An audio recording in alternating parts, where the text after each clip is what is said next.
ਪਲੇਠੀ ਦਾ student ਹਾਂ PhD ਦਾ, ਇਸ ਕਾਰਨ ਬਹੁਤ ਮਾਣ ਵਾਲੀ ਗੱਲ ਹੈ।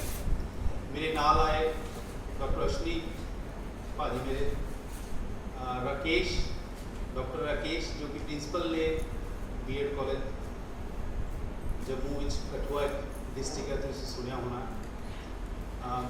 ਪ੍ਰਗਟ ਤੁਹਾਡੇ ਰੋਸ਼ਨੀ ਵਿੱਚ ਮਨਾ ਰਹੇ ਨੇ ਤੁਹਾਡੇ ਕੋਲ, ਜੋ ਕਿ ਹਰ ਵਕਤ ਨਵੀਂ ਗੱਲ ਕਰਨ ਦੇ ਵਿੱਚ ਮਾਹਿਰ ਨੇ ਅਤੇ ਉਹ ਪਕੜ ਵੀ ਰੱਖਦੇ ਨੇ ਕਿ ਅੱਜ ਦੇ ਵਕਤ ਵਿੱਚ ਕੀ ਜ਼ਰੂਰਤ ਹੈ ਸਾਨੂੰ। ਅਤੇ ਮੇਰੇ ਨਾਲ ਮੇਰੇ ਸਾਰੇ ਹੀ ਸਾਥੀ, ਮੈਂ ਕਹਿਣਾ ਕਿਉਂਕਿ ਮੈਂ ਇਹਨਾਂ ਸਾਥੀਆਂ ਦੇ ਨਾਲ ਹੀ ਨਿਕਲਦਾ ਹੁਣ ਮੈਂ ਜੰਮੂ ਪਹੁੰਚ ਗਿਆ। ਤੁਹਾਡੇ ਜਿਹੜੇ ਅਧਿਆਪਕ ਨੇ ਉਹ ਮੇਰੇ ਸਾਥੀ ਹਨ। ਬਹੁਤ ਸਾਰੇ ਹੋਰ ਜਿਹੜੇ ਆਏ ਨੇ ਸੈਮੀਨਾਰ ਨੂੰ ਸੁਣਨ ਵਾਸਤੇ, ਟੀਚਰਸ, ਪ੍ਰਿੰਸੀਪਲਸ ਅਤੇ ਖਾਸ ਤੌਰ 'ਤੇ ਵਿਦਿਆਰਥੀ M.Ed ਜਾਂ B.Ed ਦੇ ਦੋਨੋਂ ਤਰ੍ਹਾਂ ਦੇ ਵਿਦਿਆਰਥੀ ਤੁਸੀਂ ਇੱਥੇ ਹੋਵੋਗੇ। ਬਹੁਤ ਸਾਰੀਆਂ ਐਸੀਆਂ ਗੱਲਾਂ ਹੁੰਦੀਆਂ ਨੇ ਕਿ ਸਾਨੂੰ ਲੱਗਦਾ ਕਿ ਅੱਜ ਸਾਡੀਆਂ ਉਹ ਲੋੜਾਂ ਨਹੀਂ ਹਨ ਕਿ ਇਹ ਗੱਲਾਂ ਅਸੀਂ ਸੁਣੀਏ, ਲੇਕਿਨ ਥੋੜ੍ਹੇ ਜਿਹੇ ਵਕਤ ਤੋਂ ਬਾਅਦ ਤੁਹਾਨੂੰ ਇਹ ਸਾਰੀਆਂ ਗੱਲਾਂ ਬਹੁਤ ਜ਼ਿਆਦਾ ਇੰਪੋਰਟੈਂਟ, ਬਹੁਤ ਜ਼ਿਆਦਾ ਜ਼ਿੰਦਗੀ ਵਿੱਚ ਕਮੀ ਵਾਲੀ ਰਹਿਣਗੀਆਂ ਕਿ ਤੁਹਾਨੂੰ ਲੱਗੇਗਾ ਅਸੀਂ ਉਸ ਟਾਈਮ ਸੁਣ ਲੈਂਦੇ ਜਾਂ ਉਸ ਟਾਈਮ ਵੇਖ ਲੈਂਦੇ ਜਾਂ ਉਸ ਟਾਈਮ ਇਹ ਗੱਲ ਨੂੰ ਪੱਲੇ ਪਾ ਲੈਂਦੇ ਤਾਂ ਸ਼ਾਇਦ ਅੱਜ ਮੇਰੀ ਜ਼ਿੰਦਗੀ ਕੁਝ ਹੋਰ ਤਰ੍ਹਾਂ ਦੀ ਹੁੰਦੀ। ਮੈਂ ਇਸ ਦਾ ਐਗਜ਼ਾਮਪਲ ਤੁਹਾਨੂੰ ਇਸ ਤਰ੍ਹਾਂ ਵੀ ਦੇਣਾ ਚਾਹਾਂਗਾ ਕਿ ਜਦੋਂ ਮੈਂ ਪੰਜਾਬ ਯੂਨੀਵਰਸਿਟੀ ਚੰਡੀਗੜ੍ਹ ਪੜ੍ਹਦਾ ਸੀ ਤਾਂ M.A ਕਰ ਰਿਹਾ ਸੀ, ਹਿੰਦੀ ਦੀ M.A ਕਰ ਰਿਹਾ ਸੀ। ਅਤੇ ਮੈਂ ਜਦੋਂ ਫਸਟ ਈਅਰ ਪੜ੍ਹਿਆ ਤਾਂ ਮੈਂ ਕੋਰਸਪੋਂਡੈਂਸ ਪੜ੍ਹਿਆ ਅਤੇ ਮੈਂ ਯੂਨੀਵਰਸਿਟੀ ਵਿੱਚ ਸੈਕਿੰਡ ਆਇਆ ਪੋਜੀਸ਼ਨ ਮੇਰੀ, ਲੇਕਿਨ ਮੈਂ ਫਸਟ ਆ ਸਕਦਾ ਸੀ। ਉਹਦਾ ਰਾਸਤਾ ਮੈਨੂੰ ਪਤਾ ਤਾਂ ਲੱਗਿਆ ਕਿ ਜਦੋਂ ਮੈਂ ਕੋਰਸਪੋਂਡੈਂਸ ਪੜ੍ਹਦਾ ਸੀ, ਮੈਂ ਪੰਜਾਬ ਯੂਨੀਵਰਸਿਟੀ ਚੰਡੀਗੜ੍ਹ ਜਾ ਕੇ ਕਲਾਸਾਂ ਲਗਾਉਣ ਚਲਾ ਜਾਂਦਾ। 10 ਜਾਂ 15 ਦਿਨ ਦੀ ਕਲਾਸਾਂ ਲੱਗਦੀਆਂ। ਤੁਸੀਂ ਹੈਰਾਨ ਹੋ ਸਕਦੇ ਕਿ ਇੱਕ ਬੰਦਾ ਮਾਲਵੇ ਤੋਂ ਉੱਠ ਕੇ ਔਰ ਹਿੰਦੀ ਦੇ ਸਬਜੈਕਟ ਨੂੰ ਪੜ੍ਹਦਾ ਹੋਵੇ ਅਤੇ ਉਹ ਯੂਨੀਵਰਸਿਟੀ ਟੌਪ ਕਰ ਜਾਵੇ, ਕਿਸ ਤਰ੍ਹਾਂ ਦੀ ਪੋਸੀਬਿਲਿਟੀ ਹੋ ਸਕਦੀ ਹੈ। ਅਤੇ ਮੈਂ ਜਦੋਂ ਪੰਜਾਬ ਯੂਨੀਵਰਸਿਟੀ ਚੰਡੀਗੜ੍ਹ ਜਾਂਦਾ ਸੀ, ਡਿਸਟੈਂਸ ਦੀਆਂ ਕਲਾਸਾਂ ਦੇ ਟੀਚਰ ਜਦੋਂ ਪੜ੍ਹਾਉਂਦੇ ਸੀ, ਮੈਂ ਉਹਨਾਂ ਤੋਂ ਪਹਿਲੇ ਪੜ੍ਹਿਆ ਹੁੰਦਾ ਸੀ। ਜਦੋਂ ਕਲਾਸ ਵਿੱਚ ਉਹ ਡਿਸਕਸ ਕਰਦੇ ਸੀ ਨਾ, ਜਿਹਨੂੰ ਆਪਾਂ ਸਟੱਡੀ ਮਟੀਰੀਅਲ ਕਹਿੰਦੇ ਨਾ, SLM ਕਹਿੰਦੇ ਨੇ, ਸੈਲਫ ਲਰਨਿੰਗ ਮਟੀਰੀਅਲ, ਉਹ ਮੈਂ ਪਹਿਲੇ ਪੜ੍ਹ ਕੇ ਗਿਆ ਹੁੰਦਾ ਸੀ। ਜਦੋਂ ਮੈਨੂੰ ਮਿਲਿਆ ਸੀ ਮੈਂ ਉਸੇ ਟਾਈਮ ਪੜ੍ਹ ਲਿਆ ਸੀ। ਅਤੇ ਮੇਰੀ ਕਲਾਸ ਜਦੋਂ ਟੀਚਰ ਡਿਸਕਸ ਕਰਦੇ ਸੀ ਅਤੇ ਮੈਂ ਉਸ ਤੋਂ 2 ਗੱਲਾਂ ਵੱਧ ਹੀ ਕਰਨ ਵਾਲਾ ਹੁੰਦਾ ਸੀ। ਫਿਰ ਦੂਸਰਾ ਮੈਨੂੰ ਫਾਇਦਾ ਕੀ ਮਿਲਿਆ ਕਿ ਮੈਂ ਪੰਜਾਬ ਯੂਨੀਵਰਸਿਟੀ ਦੇ ਜੋ ਵੀ ਲੈਂਗੁਏਜਿਸ ਡਿਪਾਰਟਮੈਂਟ ਸੀ, ਮੈਂ ਥੋੜ੍ਹੀਆਂ ਜਿਹੀ ਕਲਾਸਾਂ ਦਾ ਡਿਸਟੈਂਸ ਵਿੱਚ ਲਾਉਂਦਾ ਸੀ, ਬਾਕੀ ਮੈਂ ਉਹਨਾਂ ਨੂੰ ਸੁਣ ਚਲਾ ਜਾਂਦਾ ਸੀ। ਮੈਂ ਇਹ ਗੱਲ ਤਾਂ ਤੁਹਾਨੂੰ ਕਹਿ ਰਿਹਾ ਕਿ ਹਰ ਬੱਚਾ ਇੱਕ ਹੀ ਕਲਾਸ ਵਿੱਚ ਇੱਕੋ ਤਰ੍ਹਾਂ ਦਾ ਸਟੱਡੀ ਮਟੀਰੀਅਲ ਪੜ੍ਹ ਰਿਹਾ ਹੁੰਦਾ, ਇੱਕੋ ਤਰ੍ਹਾਂ ਦੀ ਬੁੱਕ ਪੜ੍ਹ ਰਿਹਾ ਹੁੰਦਾ, ਇੱਕੋ ਤਰ੍ਹਾਂ ਦਾ ਟੀਚਰ ਸੁਣ ਰਿਹਾ ਹੁੰਦਾ। ਉਹ ਡਿਫਰੈਂਟ ਕਿਵੇਂ ਹੋ ਜਾਂਦਾ ਹੈ ਜਦੋਂ ਉਹਦੇ ਕੋਲ ਇੱਕ ਨਵਾਂ ਐਕਸਪੀਰੀਅੰਸ ਆ ਜਾਂਦਾ ਹੈ। ਮੈਂ ਭਾਸ਼ਾ ਦਾ, ਕਿਉਂਕਿ ਮੈਨੂੰ ਅੱਜ ਇੱਕ ਟੌਪਿਕ ਮਿਲਿਆ ਹੈ ਕਿ ਭਾਸ਼ਾ ਹਾਇਰ ਐਜੂਕੇਸ਼ਨ ਵਿੱਚ ਕੀ ਰੋਲ ਲਿਆ ਰਹੀ ਹੈ ਅਤੇ ਉਹਦੀ ਚੈਲੰਜਿਸ ਕੀ ਨੇ, ਅਤੇ ਮੈਂ ਵੱਖਰਾ ਦੂਸਰੇ ਵਿਦਿਆਰਥੀਆਂ ਤੋਂ ਕਿਵੇਂ ਹੋ ਗਿਆ, ਮੈਂ ਟੌਪ ਕਿਵੇਂ ਕਰ ਗਿਆ ਯੂਨੀਵਰਸਿਟੀ, ਉਹ ਮੈਨੂੰ ਪਤਾ ਹੈ ਕਿ ਮੈਂ ਦੂਸਰੇ ਅਧਿਆਪਕਾਂ ਨੂੰ ਸੁਣ ਜਾਂਦਾ ਸੀ ਉਸ ਯੂਨੀਵਰਸਿਟੀ ਵਿੱਚ। ਅਤੇ ਜਦੋਂ ਮੈਂ ਪੇਪਰ ਅਟੈਂਪਟ ਕਰਦਾ ਹੁੰਦਾ ਸੀ, ਮੈਂ ਉਹ ਕੋਟੇਸ਼ਨਸ ਨਹੀਂ ਯੂਜ਼ ਕਰਦਾ ਸੀ ਜੋ ਮੇਰੀ ਕਲਾਸ 'ਚ ਮੇਰੇ ਸਾਰੇ ਸਟੂਡੈਂਟ ਯੂਜ਼ ਕਰਦੇ ਸੀ। ਮੈਂ ਉਹਨਾਂ ਤੋਂ ਡਿਫਰੈਂਟ ਯੂਜ਼ ਕਰਦਾ ਸੀ। ਮੇਰੇ ਜਿਹੜੇ ਟੀਚਰਸ ਸੀਗੇ, ਮੈਂ ਉਹਨਾਂ ਨੂੰ ਸੁਣਿਆ ਸੀ, ਜਿਨ੍ਹਾਂ ਲੋਕਾਂ ਨੂੰ, ਐਕਸਪਰਟਸ ਨੂੰ ਸੁਣਿਆ ਸੀ, ਮੈਂ ਉਹਨਾਂ ਨੂੰ ਕੋਟ ਕਰਦਾ ਸੀ, ਤਾਂ ਜਾ ਕੇ ਮੈਂ ਬਾਕੀ ਸਾਰੇ ਗਰੁੱਪ ਤੋਂ ਲੀਡ ਕਰ ਗਿਆ। ਔਰ ਮੈਂ ਫਿਰ ਜਦੋਂ ਫਾਈਨਲ ਈਅਰ ਵਿੱਚ ਪਹੁੰਚਿਆ ਅਤੇ ਮੈਂ ਫਿਰ ਯੂਨੀਵਰਸਿਟੀ ਟੌਪ ਕੀਤਾ, ਜਿਹੜੀ ਇੱਕ ਲੁਧਿਆਣੇ ਦੀ ਹੀ ਕੁੜੀ ਸੀ, ਫਸਟ ਸੀਗੀ ਫਸਟ ਈਅਰ ਵਿੱਚ, ਉਸ ਤੋਂ ਵੀ ਮੈਂ ਫਿਰ ਟੌਪ ਕੀਤਾ, ਕੋਈ 40 ਨੰਬਰ ਦੀ ਉਹਨੂੰ ਲੀਡ ਦਿੱਤੀ। ਇਹ ਮੈਂ ਤਾਂ ਗੱਲਾਂ ਕਰ ਰਿਹਾ ਕਿ ਭਾਸ਼ਾ ਜਿਹੜੀ ਹੈ ਜਾਂ ਭਾਸ਼ਾ ਦਾ ਵਿਸ਼ਾ ਜਿਹੜਾ ਹੈ ਉਹ ਇੰਨਾ ਕਿ ਇੰਪੋਰਟੈਂਟ ਹੈ। ਔਰ ਹੁਣ ਨਵੀਂ ਐਜੂਕੇਸ਼ਨ ਪਾਲਿਸੀ ਵਿੱਚ ਜਿਸ ਤਰ੍ਹਾਂ ਤੁਸੀਂ ਅਗਰ ਕਲੌਜ਼ 22 ਪੜ੍ਹੋਗੇ ਤਾਂ ਉਹ ਬਹੁਤ ਸਾਰੀ ਓਪਰਚੁਨਿਟੀਜ਼ ਤੁਹਾਨੂੰ ਦੇਣ ਵਾਲੀ ਹੈ। ਕਈ ਵਾਰੀ ਸਾਨੂੰ ਲੱਗਦਾ ਕਿ ਰੁਜ਼ਗਾਰ ਖਤਮ ਹੋ ਰਹੇ ਨੇ, ਲੇਕਿਨ ਭਾਸ਼ਾ ਬਹੁਤ ਵੱਡਾ ਰੁਜ਼ਗਾਰ ਲੈ ਕੇ ਆ ਰਹੀ ਹੈ ਆਉਣ ਵਾਲੇ ਦਿਨਾਂ ਦੇ ਵਿੱਚ। ਕਿਉਂਕਿ ਅਗਰ ਤੁਸੀਂ ਜਿਹੜੀ ਨੈਸ਼ਨਲ ਐਜੂਕੇਸ਼ਨ ਪਾਲਿਸੀ ਪੜ੍ਹੀ ਹੋਣੀ ਹੈ, 22 ਨੰਬਰ ਜਿਹੜਾ ਕਲੌਜ਼ ਹੈ, ਉਹਦੇ ਵਿੱਚ ਸਾਡੀ ਸੰਸਕ੍ਰਿਤੀ ਬਾਰੇ ਗੱਲ ਕੀਤੀ ਗਈ, ਸਾਡੀ ਭਾਸ਼ਾ ਬਾਰੇ ਗੱਲ ਕੀਤੀ ਗਈ, ਔਰ ਭਾਸ਼ਾ ਵਿੱਚ ਕੀ ਰੁਜ਼ਗਾਰ ਨੇ ਜਾਂ ਕੀ ਨਵੀਆਂ ਚੈਲੰਜਿਸ ਨੇ ਉਹ ਸਾਨੂੰ ਉਹਦੇ ਵਿੱਚ ਦੱਸਿਆ ਗਿਆ ਹੈ। ਜਿਵੇਂ ਕਿ ਸਾਨੂੰ ਲੱਗਦਾ ਹੁੰਦਾ ਕਿ ਸਾਡੇ ਇਸ ਖੇਤਰ ਦੀ ਬੋਲੀ ਅਲੱਗ ਹੈ। ਜਿਵੇਂ ਪੰਜਾਬ ਵਿੱਚ ਡਿਫਰੈਂਟ ਬੋਲੀਆਂ ਬੋਲੀਆਂ ਜਾਂਦੀਆਂ ਨਾ, ਕਿ ਸਾਡੀ ਇਸ ਬੋਲੀ ਨੂੰ ਕਦੀ ਕਦੀ ਲੱਗਦਾ ਖਤਰਾ ਹੈ, ਸਾਡੇ ਤੋਂ ਬਾਅਦ ਸਾਡੀ ਜਨਰੇਸ਼ਨ ਨਹੀਂ ਬੋਲੇਗੀ ਔਰ ਇਹ ਸ਼ਾਇਦ ਮਰ ਜਾਏਗੀ। ਇਸ ਤਰ੍ਹਾਂ ਭਾਰਤ ਦੇ ਵਿੱਚ ਬਹੁਤ ਸਾਰੇ ਐਸੇ ਸਮੁਦਾਇ ਨੇ ਜਿਹੜੇ ਕਿ ਬਹੁਤ ਛੋਟੇ ਰਹਿ ਗਏ ਹਨ ਔਰ ਉਹਨਾਂ ਨੂੰ ਖਤਰਾ ਹੈ ਕਿ ਉਹਨਾਂ ਦੀ ਬੋਲੀਆਂ, ਉਹਨਾਂ ਦੀ ਭਾਸ਼ਾਵਾਂ ਖਤਮ ਹੋ ਜਾਣਗੀਆਂ। ਲੇਕਿਨ ਜਿਹੜੀ ਸਾਡੀ ਹੁਣ ਨੈਸ਼ਨਲ ਐਜੂਕੇਸ਼ਨ ਪਾਲਿਸੀ ਹੈ ਉਹ ਇਹ ਗੱਲ ਕਹਿ ਰਹੀ ਹੈ ਕਿ ਮਰਨ ਨਹੀਂ ਦੇਵਾਂਗੇ ਅਸੀਂ ਇਹਨਾਂ ਨੂੰ, ਇਸ ਨੂੰ ਜਿੰਦਾ ਰੱਖਾਂਗੇ। ਔਰ ਉਹ ਜਿੰਦਾ ਰੱਖਣਗੇ ਕੌਣ? ਜਿਹੜੇ ਉਸ ਬੋਲੀ ਨੂੰ ਬੋਲਣ ਵਾਲੇ ਨੇ। ਬਹੁਤ ਵਾਰੀ ਐਂ ਲੱਗਦਾ ਕਿ ਜਿਵੇਂ ਸਾਡੇ ਤੇ ਬੜੇ ਸਾਰੇ ਕੁਣਬੇ ਨੇ ਆਪਣੇ ਪੰਜਾਬ ਦੇ ਵਿੱਚ, ਉਹ ਕੁਣਬਿਆਂ ਵਿੱਚ ਉਹ ਭਾਸ਼ਾ ਬੋਲੀ ਜਾਂਦੀ ਹੈ, ਉਹਨੂੰ ਡੀਕੋਡ ਉਹ ਹੀ ਕਰ ਲੈਂਦੇ ਨੇ, ਉਹ ਹੀ ਬੋਲਦੇ, ਅਸੀਂ ਤਾਂ ਸੁਣ ਵੀ ਨਹੀਂ ਸਕਦੇ ਜਾਂ ਉਹਨੂੰ ਉਹਦੇ ਅਰਥ ਵੀ ਨਹੀਂ ਜਾਣ ਸਕਦੇ, ਲੇਕਿਨ ਉਹ ਲੋਕ ਉਹ ਬੋਲਦੇ ਨੇ ਔਰ ਉਹ ਉੱਥੋਂ ਤੱਕ ਬੋਲਦੇ ਨੇ। ਉਸ ਭਾਸ਼ਾ ਦੇ ਜਾਂ ਉਸ ਬੋਲੀ ਦੇ ਜਿੰਨੇ ਵੀ ਤਰ੍ਹਾਂ ਦੇ ਐਕਸਪਰਟ ਨੇ, ਉਹ ਉਸ ਬੋਲੀ ਨੂੰ ਜਾਂ ਭਾਸ਼ਾ ਨੂੰ ਪ੍ਰੋਟੈਕਟ ਕਰਨ ਵਾਸਤੇ ਸਾਡੀ ਜਿਹੜੀ ਸੈਂਟਰ ਗਵਰਨਮੈਂਟ ਹੈ ਉਹ ਚਾਹੁੰਦੀ ਹੈ ਕਿ ਬਹੁਤ ਸਾਰੀ ਅਕੈਡਮੀਜ਼ ਬਣਾਈਆਂ ਜਾਣ, ਜਿਵੇਂ ਕਿ ਪੰਜਾਬੀ ਸਾਹਿਤ ਅਕੈਡਮੀ ਹੈ ਸਾਡੇ ਕੋਲ, ਇਸ ਤਰ੍ਹਾਂ ਹਿੰਦੀ ਸਾਹਿਤ ਸਭਾ ਹੈ, ਜਾਂ ਇਸ ਤਰ੍ਹਾਂ ਦੀ ਬਹੁਤ ਸਾਰੀ ਅਕੈਡਮੀਜ਼ ਕੰਮ ਕਰ ਰਹੀਆਂ ਨੇ। ਉਹ ਅਕੈਡਮੀਆਂ ਬਣਾਈਆਂ ਜਾਣ ਜਿਹਨੂੰ ਕਿ ਸੈਂਟਰ ਗਵਰਨਮੈਂਟ ਫੰਡਿਡ ਕਰੇ, ਸਟੇਟ ਗਵਰਨਮੈਂਟ ਫੰਡਿਡ ਹੋਣਗੀਆਂ, ਔਰ ਉੱਥੋਂ ਬਹੁਤ ਸਾਰਾ ਰੋਜ਼ਗਾਰ ਪੈਦਾ ਹੋਏਗਾ। ਉਹ ਰੋਜ਼ਗਾਰ ਉਸ ਭਾਸ਼ਾ ਦੇ ਵਾਸਤੇ ਵੀ ਹੋਏਗਾ, ਉਸ ਭਾਸ਼ਾ ਵਿੱਚ ਨਵਾਂ ਲਿਟਰੇਚਰ ਲਿਖਣ ਵਾਸਤੇ ਜਾਂ ਉਸ ਭਾਸ਼ਾ ਵਿੱਚ ਟਰਾਂਸਲੇਸ਼ਨ ਦਾ ਕੰਮ ਬਹੁਤ ਸਾਰਾ ਵਧਣ ਵਾਲਾ ਹੈ। ਇਸ ਕਾਰਨ ਫਿਊਚਰ ਬਹੁਤ ਵਧੀਆ ਹੈ ਉਹਨਾਂ ਵਾਸਤੇ, ਉਹਨਾਂ ਯੁਵਾ ਸਾਥੀਆਂ ਵਾਸਤੇ ਜਿਨ੍ਹਾਂ ਨੂੰ ਕਿ ਭਾਸ਼ਾ ਦੀ ਅੱਛੀ ਪਕੜ ਹੈ, ਆਪਣੀ ਬੋਲੀ ਦੀ ਅੱਛੀ ਪਕੜ ਹੈ, ਜੋ ਕਿ ਉਸ ਵਿੱਚ ਕੁਝ ਲਿਖ ਸਕਦੇ ਨੇ, ਕੁਝ ਟਰਾਂਸਲੇਟ ਕਰ ਸਕਦੇ ਹਨ। ਕੁਝ ਦਿਨ ਪਹਿਲੇ ਅਸੀਂ ਪੂਨਾ ਦੇ ਵਿੱਚ ਸੀਗੇ, ਸਾਨੂੰ ਯਾਦ ਹੈ ਇੱਕ ਸੈਮੀਨਾਰ ਦੇ ਵਿੱਚ ਇੱਕ ਸੈਸ਼ਨ ਨੂੰ ਚੇਅਰ ਕਰਨ ਦਾ ਮੌਕਾ ਮਿਲਿਆ। ਤੁਹਾਨੂੰ ਇਸ ਤਰ੍ਹਾਂ ਦਾ ਪਤਾ ਹੋਣਾ ਕਿ ਮਰਾਠੀ ਭਾਸ਼ਾ ਉੱਥੇ ਬੋਲੀ ਜਾਂਦੀ ਹੈ, ਅਤੇ ਨਾਲ ਹੀ ਇੱਕ ਗੋਆ ਸਟੇਟ ਹੈ ਜਿੱਥੇ ਕਿ ਕੋਂਕਣੀ ਭਾਸ਼ਾ ਬੋਲੀ ਜਾਂਦੀ ਹੈ। ਜਦੋਂ ਐਕਸਪਰਟ ਦੇ ਤੌਰ 'ਤੇ ਮੈਂ ਉੱਥੇ ਬੈਠਾ ਅਤੇ ਕੋਂਕਣੀ ਜਿਹੜੀ ਟੀਚਰ ਸੀਗੀ ਉਸਨੇ ਮੈਨੂੰ ਸਵਾਲ ਕੀਤਾ ਕਿ ਸਰ ਤੁਸੀਂ ਭਾਸ਼ਾ ਦੀ ਬੜੀ ਅੱਛੀ ਗੱਲ ਕਰ ਰਹੇ ਹੋ, ਪਰ ਜਦੋਂ ਵੀ ਮੈਂ ਗੂਗਲ 'ਤੇ ਜਾਂ ਕਿਸੇ 'ਤੇ ਸਰਚ ਕਰਦੀ ਹਾਂ ਤਾਂ ਮੈਨੂੰ ਕੋਂਕਣੀ ਭਾਸ਼ਾ ਵਿੱਚ ਮਟੀਰੀਅਲ ਨਹੀਂ ਲੱਭਦਾ, ਸਾਹਿਤ ਨਹੀਂ ਲੱਭਦਾ ਜਾਂ ਟਰਾਂਸਲੇਸ਼ਨ ਕੰਮ ਨਹੀਂ ਲੱਭਦਾ। ਤਾਂ ਇਹ ਬੜੀ ਮੁਸ਼ਕਿਲ ਵਾਲੀ ਗੱਲ ਹੈ, ਉਹ ਹੋਰ ਭਾਸ਼ਾ ਵਿੱਚ ਤਾਂ ਲੱਭ ਜਾਂਦਾ ਹੈ। ਤਾਂ ਇਸ ਵਾਸਤੇ ਕੀ ਕੀਤਾ ਜਾਵੇ? ਤਾਂ ਮੈਂ ਉਸ ਨੂੰ ਜਿਹੜੀ ਜਵਾਬ ਦਿੱਤਾ ਉਹੀ ਤੁਹਾਨੂੰ ਵੀ ਕਹਿਣ ਜਾ ਰਿਹਾ ਕਿ ਕੋਈ ਵੀ ਕਿਸੇ ਵੀ ਭਾਸ਼ਾ ਨੂੰ ਬਚਾਉਣ ਵਾਸਤੇ ਕੋਈ ਬਾਹਰੋਂ ਆ ਕੇ ਕੰਮ ਨਹੀਂ ਕਰਨ ਵਾਲਾ।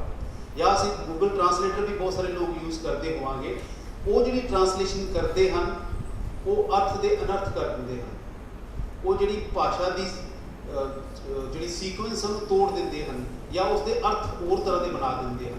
ਉਹ ਸਾਰਾ ਇੱਕ ਉਸ ਭਾਸ਼ਾ ਦੇ ਜਾਣਕਾਰ ਬੰਦੇ ਨੂੰ ਹੀ ਉਹ ਕਰਨਾ ਪਏਗਾ। ਉਹ ਉਸ ਭਾਸ਼ਾ ਦਾ ਜਿਹੜਾ ਐਕਸਪਰਟ ਹੈ ਜਾਂ ਉਸ ਭਾਸ਼ਾ ਦਾ ਜਿਸ ਜੀਵਨ ਜਾਂਚ ਕਰਨ ਵਾਲਾ ਵਿਅਕਤੀ ਹੈ, ਉਹ ਹੀ ਉਹ ਭਾਸ਼ਾ ਨੂੰ ਅੱਛੀ ਤਰੀਕੇ ਨਾਲ ਲਿਖਿਆ ਕਰ ਸਕੇਗਾ। ਅਤੇ ਮੈਂ ਉਸ ਨੂੰ ਆਖਿਆ ਕਿ ਤੁਸੀਂ ਜਾਂ ਤੁਹਾਡੇ ਸਾਥੀ ਜਿੰਨੇ ਵੀ ਲੋਕ ਨੇ ਉਹ ਇਸ ਕੰਮ ਦੇ ਪਿੱਛੇ ਪੈ ਜਾਓ, ਔਰ ਬਹੁਤ ਸਾਰਾ ਸਾਹਿਤ ਜਿਹੜਾ ਹੈ, ਬਹੁਤ ਸਾਰੀ ਟੈਕਸਟ ਬੁੱਕਸ ਨੇ, ਉਹਨਾਂ ਨੂੰ ਟਰਾਂਸਲੇਸ਼ਨ ਕਰਨਾ ਸ਼ੁਰੂ ਕਰ ਦਿਓ। ਜਿਸ ਤਰ੍ਹਾਂ ਮੈਨੂੰ ਯਾਦ ਹੈ, ਮੈਂ ਜੰਮੂ ਕਸ਼ਮੀਰ ਦੀ ਕਲਚਰ ਐਂਡ ਆਰਟ ਸਾਡੀ ਅਕੈਡਮੀ ਹੈ, ਮੈਂ ਬਹੁਤ ਸਾਰਾ ਉੱਥੇ ਟਰਾਂਸਲੇਸ਼ਨ ਦਾ ਕੰਮ ਕੀਤਾ, ਜਿਹਦੇ ਵਿੱਚ ਕਿ ਡੋਗਰੀ ਤੋਂ ਪੰਜਾਬੀ ਜਾਂ ਪੰਜਾਬੀ ਤੋਂ ਹਿੰਦੀ, ਹਿੰਦੀ ਤੋਂ ਡੋਗਰੀ, ਇਸ ਤਰ੍ਹਾਂ ਦਾ ਬਹੁਤ ਸਾਰਾ ਮੈਂ ਕਹਾਣੀਆਂ ਔਰ ਕਵਿਤਾਵਾਂ ਨੂੰ ਟਰਾਂਸਲੇਸ਼ਨ ਕੀਤਾ।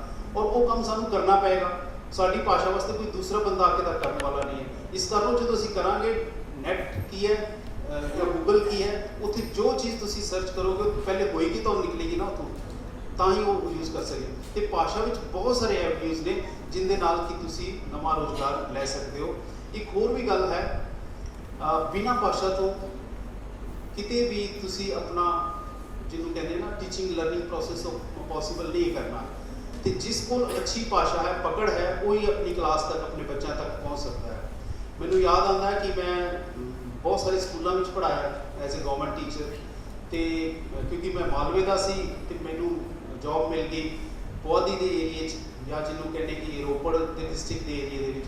ਉੱਥੋਂ ਦੀ ਭਾਸ਼ਾ ਬਿਲਕੁਲ ਹੀ ਜਿਹੜੀ ਬੋਲੀਆਂ ਸੀ ਵੱਖਰੀਆਂ ਸੀ, ਪਰ ਫਿਰ ਵੀ ਮੈਂ ਉਹ ਬੱਚਿਆਂ ਦੇ ਨਾਲ ਆਪਣਾ ਰਾਬਤਾ ਕਾਇਮ ਕੀਤਾ, ਉਹਨਾਂ ਦੀ ਬੋਲੀਆਂ ਔਰ ਭਾਸ਼ਾਵਾਂ ਦੇ ਸ਼ਬਦਾਂ ਨੂੰ ਸਿੱਖਿਆ ਔਰ ਉਹਨਾਂ ਦੇ ਨਾਲ ਇਸਤੇਮਾਲ ਕੀਤਾ। ਅਤੇ ਹੁਣ ਵੀ ਜਿਵੇਂ ਤੁਸੀਂ ਕੱਲ੍ਹ ਪੜ੍ਹਿਆ ਹੋਣਾ, UGC ਨੇ ਇੱਕ ਆਰਡਰ ਕੱਢਿਆ ਹੈ, ਬਹੁਤ ਸਾਰੇ ਸਾਥੀਆਂ ਨੇ ਜ਼ਰੂਰ ਪੜ੍ਹ ਲਿਆ ਹੋਣਾ ਹੈ ਕਿ ਹੁਣ ਜਿਹੜਾ ਕੋਈ ਵੀ ਹਾਇਰ ਐਜੂਕੇਸ਼ਨ ਦਾ ਵਿਦਿਆਰਥੀ ਹੈ, ਉਹ ਆਪਣੀ ਭਾਸ਼ਾ ਵਿੱਚ ਡਿਮਾਂਡ ਕਰ ਸਕਦਾ ਹੈ ਕਿ ਉਹ ਐਗਜ਼ਾਮ ਉਸ ਭਾਸ਼ਾ ਵਿੱਚ ਦੇਵੇ। ਬਹੁਤ ਸਾਰਾ ਪ੍ਰਯਾਸ ਤਾਂ ਪਹਿਲੇ ਤੋਂ ਹੀ ਨੈਸ਼ਨਲ ਐਜੂਕੇਸ਼ਨ ਪਾਲਿਸੀ ਕਰ ਰਹੀ ਸੀ ਕਿ ਜਲਦੀ ਤੋਂ ਜਲਦੀ ਸਾਡੇ ਭਾਰਤ ਦੀਆਂ ਜਿੰਨੀਆਂ ਵੀ ਭਾਸ਼ਾਵਾਂ ਜਾਂ ਉਪ ਭਾਸ਼ਾਵਾਂ ਹਨ, ਉਹਨਾਂ ਵਿੱਚ ਸਾਰੇ ਹੀ ਵਿਦਿਆਰਥੀਆਂ ਨੂੰ ਮਟੀਰੀਅਲ ਮਿਲ ਜਾਵੇ, ਤਾਂ ਕਿ ਜਲਦੀ ਤੋਂ ਜਲਦੀ ਟਰਾਂਸਲੇਸ਼ਨ ਕੀਤੀ ਜਾ ਸਕੇ ਸਾਰੀ। ਔਰ ਹਾਇਰ ਐਜੂਕੇਸ਼ਨ 'ਤੇ ਖਾਸ ਤੌਰ 'ਤੇ, ਕਿਉਂਕਿ ਸਾਡੀ ਪੰਜਾਬ ਯੂਨੀਵਰਸਿਟੀ ਤਾਂ ਪਹਿਲੇ ਤੋਂ ਇਸ ਕੰਮ ਵਾਸਤੇ ਬਹੁਤ ਅੱਗੇ ਹੈ, ਕਿਉਂਕਿ ਸਾਨੂੰ ਸਾਡੇ ਜਿੰਨੇ ਵੀ ਵਿਦਿਆਰਥੀ ਹੈ ਉਹ ਤਿੰਨੋਂ ਹੀ ਲੈਂਗੁਏਜਿਸ ਵਿੱਚ ਆਪਣਾ ਮੀਡੀਅਮ ਆਫ ਇੰਸਟਰਕਸ਼ਨ ਵੀ ਰੱਖ ਸਕਦੇ ਆ, ਮੀਡੀਅਮ ਆਫ ਐਗਜ਼ਾਮੀਨੇਸ਼ਨ ਵੀ ਰੱਖ ਸਕਦੇ ਆ। तो पहले असी तो दे रहे थे, लेकिन फिर भी हुण सारे इंडिया की यूनिवर्सिटीज़ वास्ते ये हायर एजुकेशन वास्ते ये काम होने जा रहा है। तो एक बहुत वड्डी गल है जो साढ़े सामने आने वाली है। इस तरह भाषा की जदों भी असी गल करते हैं, और खास तौर पर उच्च शिक्षा की गल करते हैं, मैनूं याद आता मैं जो पंजाब यूनिवर्सिटी गया एम.एड करने के वास्ते, पहले महीने तो मैंने किसी टीचर की समझ नहीं आई सी कि वो पढ़ा के जाते हैं, वो कह के जाते हैं। फिर जाके हौली हौली उन्होंने पेस जी सी, स्पीड सी जी, या पढ़ाने का जी भाषा उस यूज़ कर रहे थे, उसका सानू पता लगना शुरू किया। तो भाषा जी है ऐसे विद्यार्थियों पर हवा हो जाती है जी कि उस भाषा के जाणू नहीं होंगे हैं, या उन्होंने उपर वो एक वक्रे तरह का प्रभाव छोड़ती है। इस वास्ते हायर एजुकेशन में भी बहुत सारे जोड़े अध्यापक हैं, जिमें मैं सर ने एक गल सुनाई सी ना BCM कॉलेज की। मैं एक बार BCM कॉलेज जो सर प्रिंसीपल से, तो मैं भी एक लैक्चर देन गया, तो जो सवाल जवाब होया तो एक विद्यार्थियन कुड़ी ने खड़ा होकर की कहा मैनू कि सर मेरे जोड़े मेरे जोड़े टीचर मैं पढ़ाने आते हैं ना, मैं सुन के या उन्होंने तो पढ़ने तो बाद बहुत मज़ा नहीं आता। मैं क्या भी इसकी गल हो गई है, क्यों ऐसा लगता तेनों? वो कहते जी किताबां साढ़े को ने वालिया दी, वो वालिया साढ़े टीचर आके पढ़ जाते हैं। तो मैं ये कुछ भी नवा नहीं लै पा रही हाँ। तो मैं चाहती हाँ कि क्लासा तो बेफजूलियाँ ने, मेरा टीचर अपने एक्सपीरियंसिस को शेयर करे, आके उस टॉपिक के नाल रिलेट करे, तो फिर तो गल बनती है। फिर तो मैनू लगता है कि कोई सार्थक रहेगा वो। तो विद्यार्थी ने वाकई उस दिन अखां खोल दी, मैंने लगता उस तो बाद ही शायद ये अपॉर्चुनिटी देनी शुरू की हो कि कोई होर रास्ता भी लभ्या जाए कि विद्यार्थियों को किसी होर तरह के नाल भी कुछ और बुक्स वगैरह या कुछ और इंट्रोड्यूस किया जा सके। तो भाषा प्रभाव रखती है, क्योंकि जो तक तुसी उस विद्यार्थी के मन तक नहीं पहुँचते वो तुहानूं नहीं सुनेगा कभी भी, और मन सुनने वास्ते या उसकी भावना को पता करने वास्ते उनकी भाषा तक तुहानूं पहुँचना जरूरी होएगा। इसीलिए जो बहुत बारी तुसी इंटरव्यू वास्ते जाते ना किसी पोस्ट की सिलेक्शन वास्ते, तो अगर तो अच्छा पैनल है उत्थे साइकोलॉजिकल वो जानता है कि बंदे च असीं की लभण वाले हैं, तो पहले तुहानूं कूल डाउन करता है कि तुसी नॉर्मल हो जाओ, ताकि तुहाडा जिहड़ा इनर है वो पता लगे। और इनर कितों पता लगना होंदा है? उनकी बोली तो पता लगना होंदी, उनकी भाषा तो पता लगना होंदा है। तो जिहड़ा भी पैनल होंदा, अगर वो समझदार पैनल है, अगर तो पहले मिथ्या मथाया है, फिर तो वो तो वही गल नहीं तेरे प्यो का नाम की है या फिर दूसरे के प्यो का नाम की, फिर वो जो सवाल बनते हैं। लेकिन अच्छा अगर पैनल है तो पहले तुहानूं कूल डाउन करता है, तुहाडी भाषा तक, तुहाडी समझ तक तुहानूं लैके आंदा, फिर तुहाडे विचों वो अपनी जिहड़ी जिज्ञासा है या अपनी तरह की जिहड़ा दी भाल कर रहे हैं वो उस नूं लभण की कोशिश करते हैं। बहुत सारिया अज सानूं भी नवीं गल्लां सीखण नूं मिलियां जो कि प्रोफैसर शाह ने बहुत सारी ऐसी बुक्स के नाम दसे सानूं अज, जो कि असी भी बहुत पहली बार सुने और तुसी भी अज पहली बार सुने होंगे। और खुशविंदर सर का तो अक्सर ही, क्योंकि वो फील्ड चो गल्लां लैके आते हैं जो अज के वक्त में बहुत इंपॉर्टेंट हैं, और उन्होंने साथियों वास्ते जोड़े कि तुसी बैठे हो, तो वास्ते तो बहुत ही खुशकिस्मती है कि तुहानूं सारिया चीज़ां सुनने को मिलियां, और तुसी शायद किते ना किते उसनूं इंप्लीमेंट कर सको या कोई नवा रास्ता अपना सको। मैं जिथे भी जाना दो गल्लां जरूर विद्यार्थियों नाल करता होना, जिहड़े खास तौर पर पिछे बैठे विद्यार्थी है, मैं उन्होंने नाल गल करना चाहता हाँ। बड़ी जल्दी बड़ा कुछ चेंज हो रहा है, सानूं अपना माइंडसैट बदलना पेगा। जिस तरह कि हुण जिहड़े नवे बच्चे आने वाले ने, जिन्हों असीं फाउंडेशन स्टेज कह रहे हैं या जिन्हों 4 स्टेजिस कहा जा रहा है नवी एजुकेशन पॉलिसी के अकॉर्डिंग, सानूं फाउंडेशन स्टेज पर बहुत सारा काम करना पेगा। और वैसे तो NCF 2005 ने बहुत सारी चीज़ां कीतियां, पर उस तो अगे हुण तुहानूं जाना पेगा। जिवें कि असीं मैथामैटिक्स में गेम्स में इन्वॉल्व करके पढ़ा रहे हैं, जिवें कि मैथामैटिक्स में असीं नाल दे आस पड़ोस दी चीज़ां नूं लैके पढ़ा रहे हैं, ऐसे बहुत सारी चीज़ां असीं कर रहे हैं। लेकिन हुण जिहड़ा आने वाला वक्त है वो माइंडसैट तोड़न की गल कर रहा है कि जिहड़ा मिथ्या है तुहाडे कोल ट्रेडिशनल गल है उसनूं तुसीं बर्दाश्त या तुहाडा स्टूडेंट बर्दाश्त नहीं करेगा, वो नवीं तरीके का तुहानूं टीचर बनने की डिमांड कर रहा है। तो मैं तुहाडे तो जिहड़ियां 2 चीज़ां करवाना चाहना, जिहड़े बच्चे इत्थों दे अज बैठे ने जिहड़े सुन रहे हैं। पहली गल तो है कि तुसीं आस पड़ोस के जिन्ने भी पेड़ ने उन्हां दा लोकल नाम, पंजाबी नाम जरूर उन्हां पेड़ों के उपर लिखो, क्योंकि आने वाली जनरेशन किते ना किते लैग कर रही है कि या असी भी लैग कर रहे हैं कि सानूं अपने दरख्तां के नाम नहीं पता जिहड़े साडे आस पास ने। बहुत सारे इन्वायरमेंट ग्रुप बना सकते हो ਤੁਹਾਡੀ ਕਲਾਸ ਵਿੱਚ, ਤੁਹਾਡੇ ਗਰੁੱਪਸ ਦੇ ਵਿੱਚ, ਤੁਹਾਡੀ ਜਿਹੜੀ ਐਮਡੀ ਜਾਂ ਬੀਐਡ ਕੋਰਸ ਦੇ ਸਟੂਡੈਂਟ ਨੇ ਉਹ ਆਪਣੇ ਇਲਾਕੇ ਦੇ ਪੇੜਾਂ ਦੇ ਨਾਮ ਜਿਹੜੇ ਜ਼ਰੂਰ ਲਿਖਣ, ਪੰਜਾਬੀ ਨਾਮ ਜਿਹੜੇ ਦੇਸੀ ਨਾਮ ਜਿਹੜੇ ਉਹ ਲਿਖਣ, ਲੱਕੜ ਦੀ ਜਾਂ ਲੋਹੇ ਦੀ ਤਖਤੀ ਲੈ ਕੇ ਕਿਲ ਲਗਾ ਕੇ ਔਰ ਪੈਨ ਜਾਂ ਕਸਰ। ਮੈਂ ਤਾਂ ਕਹਿੰਦਾ ਕਿ ਇੱਕ ਟੀਚਰ ਐਸਾ ਇਹਨਾਂ ਦੇ ਨਾਲ ਗਰੁੱਪਿੰਗ ਕਰਕੇ ਕੰਮ ਕਰਵਾਏ ਕਿ ਪਹਿਲੇ ਕਾਲਜ ਵਿੱਚ ਕੈਂਪਸ ਵਿੱਚ ਕਰੋ, ਫਿਰ ਉਸ ਤੋਂ ਬਾਅਦ ਜਿੱਥੇ ਵੀ ਤੁਸੀਂ ਘਰ ਰਹਿੰਦੇ ਹੋ 5-4 ਦਰਖਤ ਅਡਾਪਟ ਕਰ ਲਓ, ਉਹਨਾਂ ਦਾ ਨਾਮ ਲਿਖੋ। ਫਿਰ ਦੂਸਰਾ, ਅਸੀਂ ਸਾਡੇ ਘਰ ਦੇ ਆਸ-ਪਾਸ ਬਹੁਤ ਸਾਰੇ ਪੰਛੀ ਆਉਂਦੇ ਹਨ, ਅਸੀਂ ਉਹਨਾਂ ਦੇ ਨਾਮ ਨਹੀਂ ਜਾਣਦੇ। ਸਾਡਾ ਬੱਚਾ ਵੀ ਪੁੱਛਦਾ ਤਾਂ ਅਸੀਂ ਕਹਿੰਦੇ ਉੜਦਾ ਜਿਹਾ ਪੰਛੀ ਹੈ, ਛੋਟਾ ਜਿਹਾ ਪੰਛੀ ਹੈ, ਲਾਲ ਜਿਹਾ ਪੰਛੀ, ਹਰਾ ਜਿਹਾ ਪੰਛੀ ਹੈ, ਸਾਨੂੰ ਨਹੀਂ ਪਤਾ ਉਹਦਾ ਨਾਮ ਕੀ ਹੈ। ਉਹ ਨਾਮ ਜਾਣਨ ਦੀ ਕੋਸ਼ਿਸ਼ ਕਰੋ, ਆਪਣੇ ਵੱਡਿਆਂ ਤੋਂ, ਵਡੇਰਿਆਂ ਤੋਂ, ਨੈੱਟ ਤੋਂ, ਕਿਤੋਂ ਵੀ ਦੇਖ ਕੇ ਉਹਨਾਂ ਦੇ ਅਸਲੀ ਜਿਹੜੇ ਸਾਡੇ ਪੰਜਾਬੀ ਨਾਮ ਨੇ ਜਾਂ ਸਾਡੇ ਦੇਸੀ ਨਾਮ ਨੇ ਉਹ ਨੋਟ ਕਰੋ ਔਰ ਉਸ ਨੂੰ ਸੰਬੋਧਨ ਕਰਕੇ ਉਹਦੀ ਪਿਕਚਰਸ ਕਰ ਸਕਦੇ ਹੋ। ਜਿਵੇਂ ਮੈਂ ਇੱਕ ਐਗਜ਼ਾਮਪਲ ਸੁਣਾਉਣਾ, ਸਾਡੇ ਜੰਮੂ ਕਸ਼ਮੀਰ ਵਿੱਚ ਕ੍ਰੀਨ ਸਾਰਸ ਇੱਕ ਪੰਛੀ ਹੈ ਨਾ, ਬੜਾ ਵੱਡਾ ਜਿਹਾ ਹੁੰਦਾ ਐਡਾ ਸਾਰਾ, ਉਹ ਖਤਮ ਹੋ ਰਿਹਾ ਸੀ। ਲੇਕਿਨ ਜਦੋਂ ਸਾਡੇ ਦੋਸਤਾਂ ਨੇ ਕੰਮ ਕਰਨਾ ਸ਼ੁਰੂ ਕੀਤਾ ਉਸ ਪੰਛੀ ਦੇ ਉੱਪਰ, ਉਹ ਪੰਛੀ ਦੇ ਮਿੱਥ ਲਗਾ ਦਿੱਤੀ ਕਿ ਬਈ ਇਸ ਨੂੰ ਜਿਹੜਾ ਮਾਰੇਗਾ ਨਾ ਉਹਦੇ ਸਹੁਰਿਆਂ ਵਾਲੇ ਬੰਦੇ ਮਰ ਜਾਣਗੇ। ਇਸ ਤਰ੍ਹਾਂ ਦਾ ਇੱਕ ਕਹਾਵਤ ਉੱਥੇ ਕਹਿ ਦਿੱਤੀ ਗਈ। ਤਾਂ ਫਿਰ ਉਹ ਪੰਛੀ ਹੁਣ ਬਚਣਾ ਸ਼ੁਰੂ ਕੀਤਾ। ਸਾਡੇ ਸਾਂਬਾ ਡਿਸਟ੍ਰਿਕਟ ਵਿੱਚ ਹੈ ਤੇ ਜੰਮੂ ਡਿਸਟ੍ਰਿਕਟ ਵਿੱਚ ਕਾਫੀ ਸਾਰਾ ਉਹ ਪੰਛੀ ਪਾਇਆ ਜਾਂਦਾ। ਇਸੇ ਤਰ੍ਹਾਂ ਮੈਂ ਇੱਕ ਬਸੰਤਗੜ੍ਹ ਜਗ੍ਹਾ ਬਹੁਤ ਅੱਛੀ ਸਾਡੇ ਇੱਥੇ ਜੰਮੂ ਕਸ਼ਮੀਰ ਵਿੱਚ, ਮੈਂ ਉੱਥੇ ਜਦੋਂ ਵਿਜ਼ਿਟ ਕਰਨ ਗਿਆ ਤੇ ਸਾਨੂੰ ਪਤਾ ਲੱਗਿਆ ਉੱਥੇ ਇੱਕ ਬੜਾ ਖਾਸ ਕਿਸਮ ਦਾ ਪੰਛੀ ਹੈ ਜੋ ਕਿ ਪਹਾੜਾਂ ਤੇ ਬਰਫ਼ ਦੇ ਵਿੱਚ ਹੁੰਦਾ ਹੈ, ਲੇਕਿਨ ਉਹਦਾ ਬਹੁਤ ਜ਼ਿਆਦਾ ਸ਼ਿਕਾਰ ਕਰਨ ਦੇ ਕਾਰਨ ਹੌਲੀ ਹੌਲੀ ਖਤਮ ਦੇ ਕਗਾਰ ਦੇ ਉੱਪਰ ਆਇਆ। ਤੇ ਅਸੀਂ ਉੱਥੋਂ ਦੇ ਗਵਰਨਮੈਂਟ ਕਾਲਜ ਨਵਾਂ ਖੁੱਲ੍ਹ ਰਿਹਾ ਸੀਗਾ ਬਸੰਤਗੜ੍ਹ, ਉੱਥੋਂ ਦੇ ਬੱਚਿਆਂ ਨੂੰ ਮੋਟੀਵੇਟ ਕਰਕੇ ਆਏ ਕਿ ਪਹਿਲਾਂ ਤਾਂ ਕੋਸ਼ਿਸ਼ ਕੀਤੀ ਜਾਵੇ ਕਿ ਮਰ ਨਹੀਂ ਦਿੱਤਾ ਜਾਵੇ। ਫਿਰ ਕੁਝ ਬੱਚੇ ਇਸ ਦੀ ਸਟੱਡੀ ਕਰਨ, ਜੰਗਲ ਵਿੱਚ ਬੈਠਣ ਜਾ ਕੇ ਜਾਂ ਜਦੋਂ ਕਿਤੇ ਉਹ ਮਿਲਦੇ ਹਨ ਉਹਨਾਂ ਦੀ ਸਟੱਡੀ ਕੀਤੀ ਜਾਵੇ ਔਰ ਉਸ 'ਤੇ ਡਾਕੂਮੈਂਟਰੀ ਬਣਾ ਕਰ ਕਿਤੇ ਨਾ ਕਿਤੇ YouTube 'ਤੇ ਜਾਂ ਕਿਸੇ ਜਗ੍ਹਾ 'ਤੇ ਸੋਸ਼ਲ ਮੀਡੀਆ 'ਤੇ ਪਾਇਆ ਜਾਵੇ। ਇੱਕ ਬਹੁਤ ਵੱਡਾ ਰੁਜ਼ਗਾਰ ਦਾ ਸਾਧਨ ਹੈ। ਬਹੁਤ ਸਾਰੇ ਜਿਹੜੇ ਬਰਡ ਲਵਰ ਨੇ ਉਹ ਤੁਹਾਡੇ ਉੱਥੇ ਦੇਖਣ ਆਉਣਗੇ ਔਰ ਤੁਸੀਂ ਫਿਰ ਗਾਈਡ ਦਾ ਕੰਮ ਕਰ ਸਕਦੇ ਹੋ, ਤੁਸੀਂ ਫੋਟੋਗ੍ਰਾਫਰ ਦਾ ਕੰਮ ਕਰ ਸਕਦੇ ਹੋ, ਤੁਸੀਂ ਉੱਥੇ ਬੜੀ ਸਾਰੇ ਚੀਜ਼ਾਂ ਖੁੱਲ੍ਹ ਸਕਦੀਆਂ। ਲੇਕਿਨ ਸਾਨੂੰ ਆਪਣੇ ਆਸ-ਪਾਸ ਉਹ ਚੀਜ਼ਾਂ ਪਤਾ ਹੋਣਾ ਬਹੁਤ ਜ਼ਰੂਰੀ ਹੈ। ਇਹ ਗੱਲ ਮੈਂ ਹਮੇਸ਼ਾ ਹੀ ਜਿਹੜੀਆਂ ਦੋ ਨੇ, ਇੱਕ ਪੇੜ ਜਿਹੜੇ ਨੇ ਸਾਡੇ ਉਹ ਸਾਨੂੰ ਬਚਾਉਣ ਦੀ ਲੋੜ ਹੈ, ਉਹਨਾਂ ਦੇ ਅਸਲੀ ਨਾਮ ਪਤਾ ਹੋਣ ਦੀ, ਇੱਕ ਪੰਛੀ ਜਿਹੜੇ ਨੇ ਇਹ ਤੁਸੀਂ ਦੋਸਤ ਕੋਈ 2-4-5 ਆਪਣਾ ਗਰੁੱਪ ਬਣਾ ਕੇ ਇਹਦੇ 'ਚ ਰੁਜ਼ਗਾਰ ਵੀ ਹੈ। ਕਈ ਵਾਰੀ ਲੱਗਦਾ ਕਿ ਸਰ ਨੇ ਗੱਲ ਕਰ ਦਿੱਤੀ ਕਿ ਕੋਈ ਕੰਮ ਲਾ ਗਏ ਨੇ ਸਾਨੂੰ, ਕੰਮ ਮੈਂ ਜ਼ਰੂਰ ਤੁਹਾਨੂੰ ਲਗਾ ਰਿਹਾ ਪਰ ਇਹਦੇ ਵਿੱਚ ਰੁਜ਼ਗਾਰ ਵੀ ਹੈ, ਰੁਜ਼ਗਾਰ ਕ੍ਰੀਏਟ ਕੀਤਾ ਜਾ ਸਕਦਾ ਹੈ ਔਰ ਉਸ ਤਰ੍ਹਾਂ ਦਾ। ਤੇ ਸਰ ਨੇ ਵੀ ਬੜੀ ਸਾਰੀ ਤੁਹਾਨੂੰ ਮੋਟੀਵੇਸ਼ਨ ਦਿੱਤੀ ਕਿ ਤੁਸੀਂ ਸਿਰਫ ਬੀਐਡ ਦੇ ਬਾਅਦ ਟੀਚਰ ਦਾ ਹੀ ਨਾ ਸੋਚੋ, ਇਸ ਤੋਂ ਇਲਾਵਾ ਵੀ ਬਹੁਤ ਕੁਝ ਹੈ ਔਰ ਉਹ ਤੁਸੀਂ ਅਗਰ ਮਾਈਂਡ ਇਸਤੇਮਾਲ ਕਰੋਗੇ ਤਾਂ ਤੁਹਾਨੂੰ ਬਹੁਤ ਸਾਰੇ ਰਾਸਤੇ ਮਿਲ ਹੀ ਜਾਣਗੇ। ਮੈਂ ਬਹੁਤ ਸ਼ੁਕਰੀਆ ਅਦਾ ਕਰਨਾ ਚਾਹਨਾ। ਮੇਰਾ ਇਸ ਕਾਲਜ ਨਾਲ ਇੱਕ ਹੋਰ ਵੀ ਸਾਂਝ ਹੈ।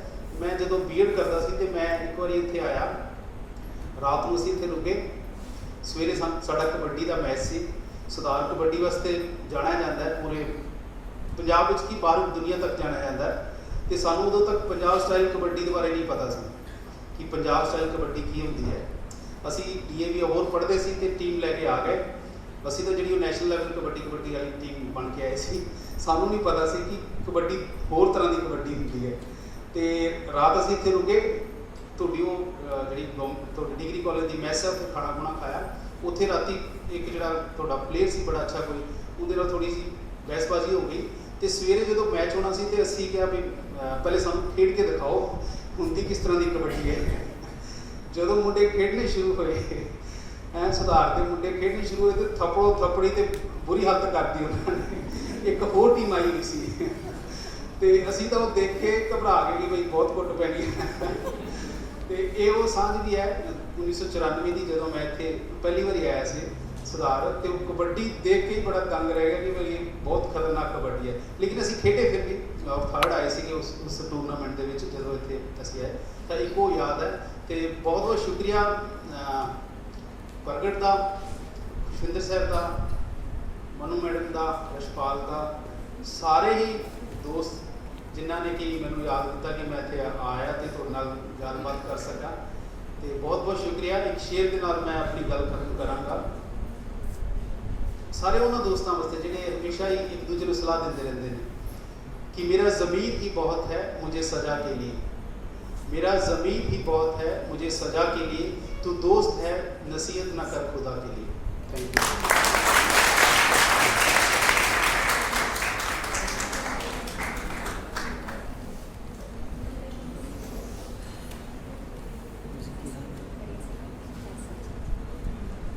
Thank you so much, sir.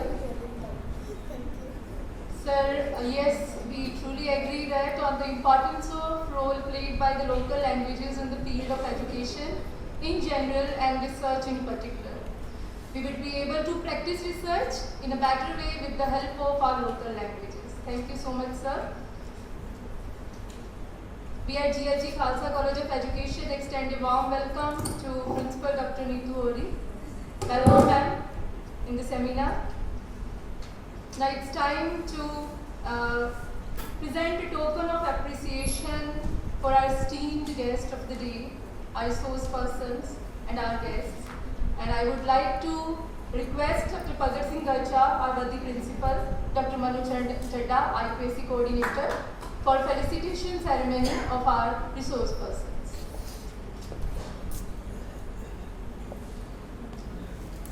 Dr. Ramandeep Kaur, to please be there for the award ceremony.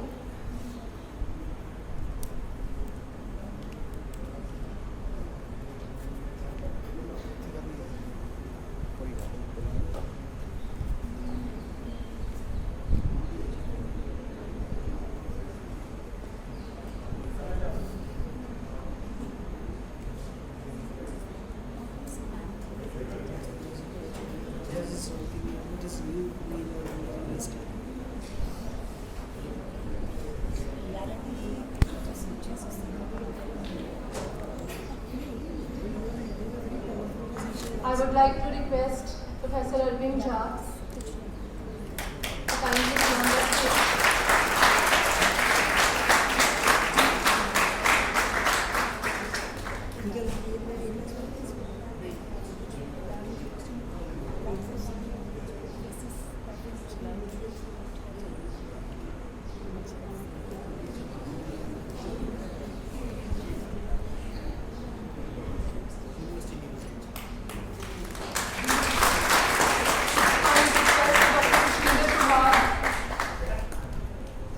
Sir, please, with you on the stage, we want to felicitate you for your valuable time and the inputs you shared in the seminar.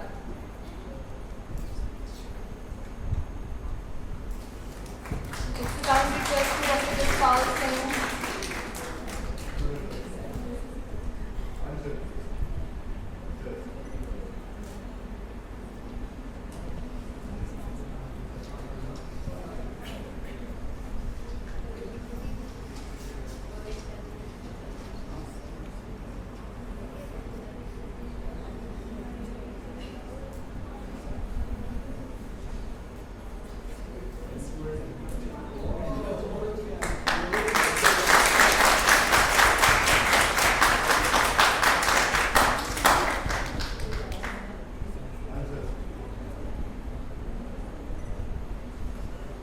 I would like to request Dr. Rakesh Bharti. Sir, please be there on the stage.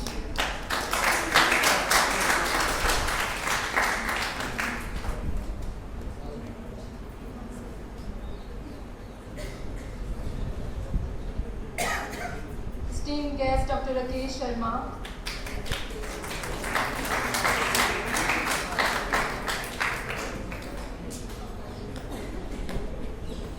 Dr. Ashwini Sharma.